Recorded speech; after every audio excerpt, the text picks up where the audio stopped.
So hi అందరికీ అన్న. అయితే నేను హీరో షోరూమ్కి అయితే పోయినా. పోతే యాక్చువల్లీ నా బైక్ ప్రాబ్లం వచ్చేసి ఏమైందనంటే సెల్ఫ్ బటన్ నొక్కి పెట్టి ఉండింది.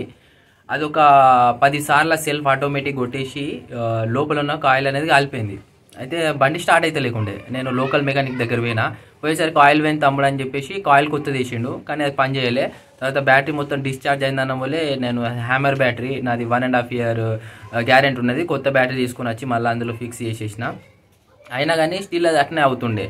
అయితే నాకు అన్నకు అర్థమైపోతలేదు దీనిలో ప్రాబ్లం ఏందో, ఒకసారి షోరూమ్కి తీసుకెళ్ళాలని అన్నాడు. తీసుకెళ్ళాలంటే దానికి వచ్చేసి అసలు సెల్ఫ్ ప్రాబ్లం, సెల్ఫ్ బటన్ నొక్కి ఉండడం వల్ల బ్యాటరీ అనేది ప్రతిసారి డిశ్చార్జ్ అవుతుంది.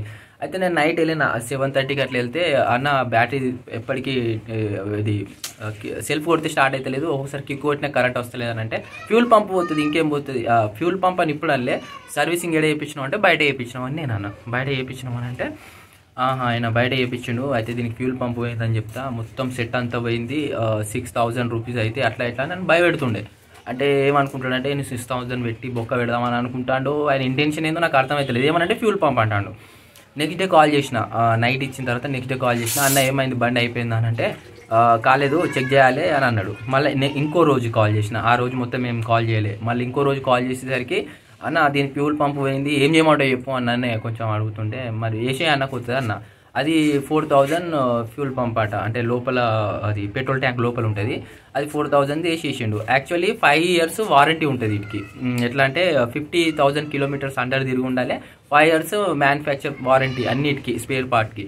అయితే మనము ఒకవేళ దానికి దాన్ని ఏమంటారు, వారంటీ ఎప్పుడు వర్తిస్తుంది అంటే, బైక్ వచ్చేసి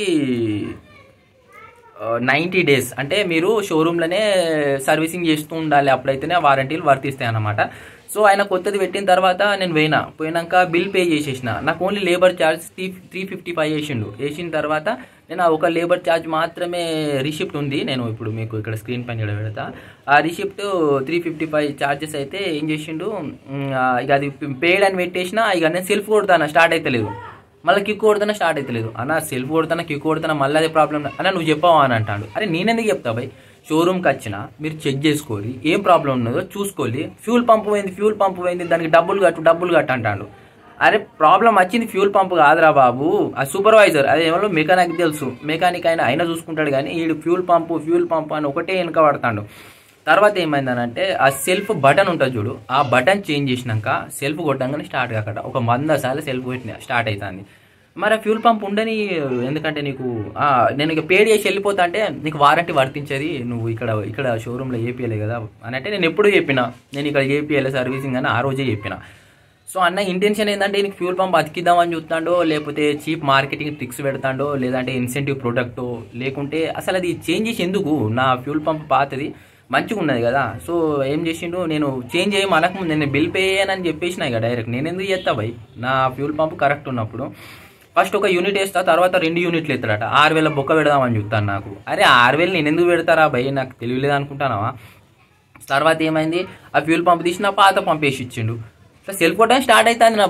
నా బండి super, BS6 model Splendor spares part పైన నాకు చాలా అంటే చాలా నమ్మకం ఉన్నది. ఇప్పటి వరకు ఏ డ్యామేజ్ లేదు.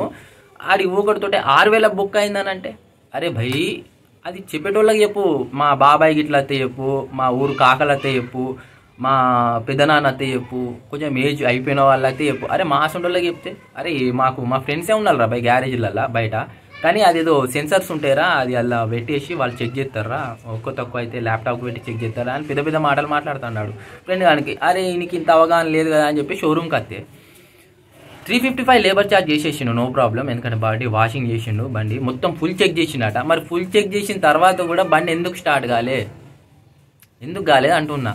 అంటే మీరు చెక్ చేయలే, బస్ వేసి వెళ్ళిపోవాలి, తర్వాత ఏమైనా ప్రాబ్లం అయితే మళ్ళీ బిల్ వేయాలి. ఇది మాత్రం టూ మచ్ అన్న. కొంచెం హీరో షోరూమ్ పైన నాకు చాలా గౌరవం ఉన్నది, చాలా నమ్మకం ఉన్నది. హైదరాబాద్ మొత్తంలో ఎన్నో షోరూమ్లు ఉన్నాయి, మొత్తం ఈ ఇండియాలోనే ఎన్నో షోరూమ్లు ఉన్నాయి. నాకు పోయి ఆ పిస్తా హౌస్ పక్కన ఉంటుంది, అక్కడికి పోవాలని అయితే లేదు. మీకు ఆ స్టోర్ డీటెయిల్స్ అవన్నీ పెడతా. నేను చెప్పేది ఏంటంటే, మీ బైక్ రిపేరింగ్కి తీసుకెళ్ళినప్పుడు మాత్రం మీరు పక్కన ఉండండి. ఆ సూపర్వైజర్ చెప్పేది అది వీకింది ఇది వీకింది 30 వీకినాయి, అవి కొద్ది సెన్సార్లు కొద్ది ప్రైజ్లు ఇవ్వు, 9 సెన్సార్లు ఏమో ఉంటాయట. ఏదో ధూమ్ 3 సినిమాలో నాకు అమెరికన్ బైక్ చూసినట్టు అవుతుంది. అలా బైక్ ఖరాబ్ అయిపోతే ల్యాప్టాప్ పెట్టి చెక్ చేసుకుంటాడు. అరే మా బైక్లకు పెట్టిర్రు. అది హీరో షోరూమ్ వాళ్ళు వాళ్ళ పరిగణలోకి తీసుకొని 10 years వరకు ఎలాంటి ప్రాబ్లం రాదు అని చెప్పేసి అలాంటి ప్రోడక్ట్ తయారు చేసి అలా పెడితే అది 5 years వరకు దానికి మ్యానుఫ్యాక్చర్ వారంటీ ఇచ్చిర్రు. అంటే వాళ్ళపై ఎంత నమ్మకం ఉన్నది, ఒక బ్రాండ్ వాల్యూ అది. హీరో షోరూమ్ అంటే మామూలు కాదు. అందులో స్ప్లెండర్ బైకు ఇండియాలో నంబర్ 1 మోస్ట్ సెల్లింగ్ బైకు. అరే ఎన్నో మ్యానుఫ్యాక్చర్ డిఫెక్ట్లు ఉంటాయి మాకు తెలుసు, మేము హీరో షోరూమ్ని తప్పు అనట్లేదు. అందులో ఉన్న ఎంప్లాయీస్ని, అంటే ఎంప్లాయీస్ అంటే ఈ పైన సూపర్వైజర్లు, ఈ తొక్క తొండెంగాళ్ళు, వీళ్ళతోటి ఇబ్బంది. కింద రిపేర్ చేసేటోళ్ళు ఏమున్నది భయ్య, వాళ్ళ పని వాళ్ళు చేసుకుంటారు, వాళ్ళ జీతాలు వాళ్ళకి పడితే వాళ్ళు నేను 50-100 టిప్ ఇస్తానన్నా కానీ పర్లేదన్నా ఎప్పుడే ప్రాబ్లం వచ్చేసాయన్న అనే ఒక మంచి ఫ్యామిలీ అట్మాస్ఫియర్ ఉంటుంది. ఈడేమో సూపర్వైజర్ ఏమంటాడు ఎరికైనా, గుద్దలు దమ్ చేయకు నన్ను, మళ్ళీ బండి బంద్ అయితే అంటాను. నేను అయినా గుద్దలు దమ్ ఎందుకు చేస్తే ఏదైనా బంద్ ఉంటే అయినా షోరూమ్కే పోవాలని ఉన్నదా నాది. యాక్చువల్లీ మంచిర్యాల, అక్కడ ఒకవేళ బండి బంద్ అయినా నేను మళ్ళీ హైదరాబాద్కు దొబ్బుకుంటూ వచ్చి ఈయన షోరూంలో పెడతాను.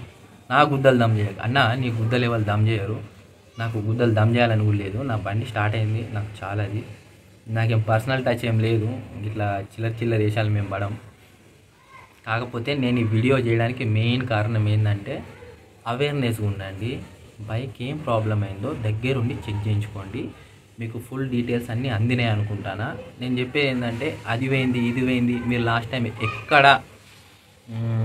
ఎక్కడ సర్వీసింగ్ చేయించుకున్నారని అడిగేసి మీరు అక్కడ సర్వీసింగ్ చేయకపోతే మీరు అన్నీ పెయిడ్ ఉంటాయి అన్నమాట. అంటే డబ్బులు పే చేయాలి, అంటే డబ్బులు కట్టాలి మనం. అవన్నీ కట్టి వాళ్ళ దాంట్లో ఒక స్లాట్లో నింపుతారు. నువ్వు ఎవరి వల్ల ఈ సర్వీసింగ్లకు వచ్చినావు అంటే పలానా సూపర్వైజర్ వాళ్ళ పేరు ఇస్తారు. వాళ్ళ కమిషన్ ఉంటుంది. నా వల్ల ఇంతమంది సాటిస్ఫాక్షన్ అవి వేరు, రివ్యూలు పెట్టాను అన్న, స్టార్ మీ అన్న అని ఒక మంచి లాంగ్వేజ్ ఉంటుంది అనేది. కానీ అన్న డైరెక్ట్ గుద్దల్దాము, డైరెక్ట్ నా లెక్కనే ఉన్నాడు. నేను ఎంత చిల్లరగానో అన్న కూడా అదే చిల్లర ప్రాసెస్లో మాట్లాడుకున్నాం. అన్న నాకైతే మంచిగానే అనిపించింది. కాకపోతే ఆ ఫ్యూల్ పంప్ ఎందుకు పెట్టిండు, మళ్ళీ ఎందుకు తీసిండు, మళ్ళీ సెల్ఫ్ కొడితే స్టార్ట్ కాకటింది, నాకైతే చిన్న స్కామ్గా అనిపించింది.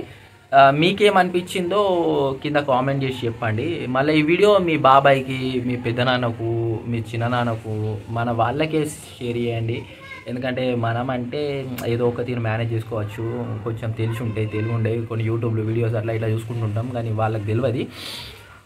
ఇది మొత్తానికైతే ప్రాసెస్. సో జై హింద్.